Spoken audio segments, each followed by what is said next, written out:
গতকাল মাঝরাতে আরজিকরে তাণ্ডবের ছবি দেখা গেল। আর এবার যারা হামলা চালিয়েছিল সেই দুর্বৃত্তদের মধ্যে কয়েকজনের ছবি সোশ্যাল মিডিয়ায় প্রকাশ করলো কলকাতা পুলিশ। পিতামাতা হওয়া এখনো কি স্বপ্ন? অ্যাপোলো ফার্টিলিটির সাথে আপনার পিতামাতা হওয়ার স্বপ্ন পূরণ করুন। বিনামূল্যে পরামর্শের জন্য কল করুন 9953922843। এবং সোশ্যাল মিডিয়ায় ছবি পোস্ট করে দুর্বৃত্তদের সন্ধান চাইল পুলিশ।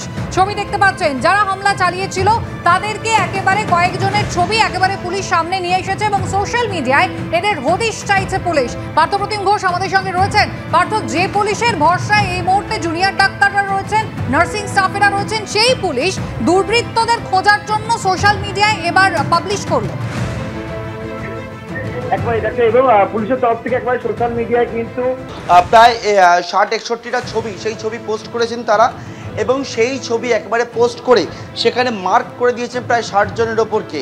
এবং সেই মার্ক করে যে বিষয়টা পুলিশের তরফ থেকে বলা হচ্ছে, নিচের ছবিতে যাদের দেখা যাচ্ছে চিহ্নিত করা হয়েছে তাদের সন্ধান জানা থাকলে অনুরোধ আমাদের জানান বা সরাসরি সংশ্লিষ্ট থানার মাধ্যমে জানান। অর্থাৎ তাদের পরিচয় জানার জন্য একবার সোশ্যাল মিডিয়ায় তাদেরকে চিহ্নিত করে পোস্ট করা হয়েছে কলকাতা পুলিশের তরফ থেকে।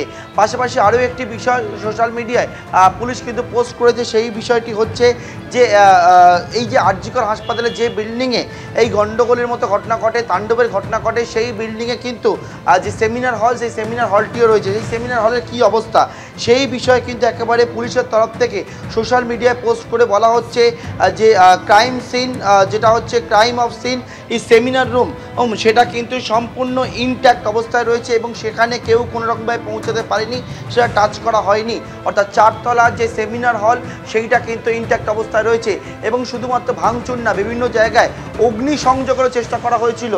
এবং দেখতে পাচ্ছি পুলিশ ব্যারাকের মধ্যে পুলিশের বেশ কিছু পোশাক, সেই পোশাকে একেবারে আগুন লাগিয়ে দেওয়া হয়। দেখা যাচ্ছে সেই পুরা পোশাক দেখতে পাচ্ছি। সংবাদ মাধ্যমের ওপরেও যে হামলা হয় দেখতে পাচ্ছ, ক্যামেরার একটি লেন্স হুড আর সেইটা কারণ সেটা কিন্তু পুরানো অবস্থায় রয়েছে।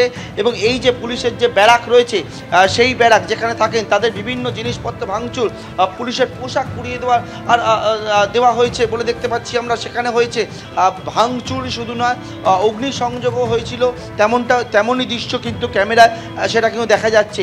পুলিশের এই যে আউটপোস্ট রয়েছে সেই আউটপোস্টের ভিতরে বিভিন্ন জায়গায় ভাঙচুর করা হয়েছে। এখানে সিসি ক্যামেরা নজরদারি করা হয়, সেইটা ভাঙচুর করা হয়েছে। সমস্ত জিনিসপত্র টেলিফোন থেকে শুরু করে সবটা ভাঙচুর করা হয়েছে। পুলিশের তরফ থেকে আবারও বলবো, সোশ্যাল মিডিয়ায় পোস্ট করা হয়েছে এবং পোস্ট করে বলা হয়েছে, ছবি পোস্ট করে যে প্রায় অনেককে মার্ক করে চিহ্নিত করা হয়েছে। আরজিকরের ঘটনার সঙ্গে যারা যুক্ত রয়েছে, তাণ্ডবের ঘটনায় যারা যুক্ত রয়েছে, গুন্ডামির ঘটনায় যারা যুক্ত রয়েছে, তাদের ছবি একবারে পোস্ট করে বলা হয়েছে জানা থাকলে পুলিশের সঙ্গে যায়, তাদের পরিচয় জানা থাকলে যারা যোগাযোগ করেন এবং তাদেরকে জানা।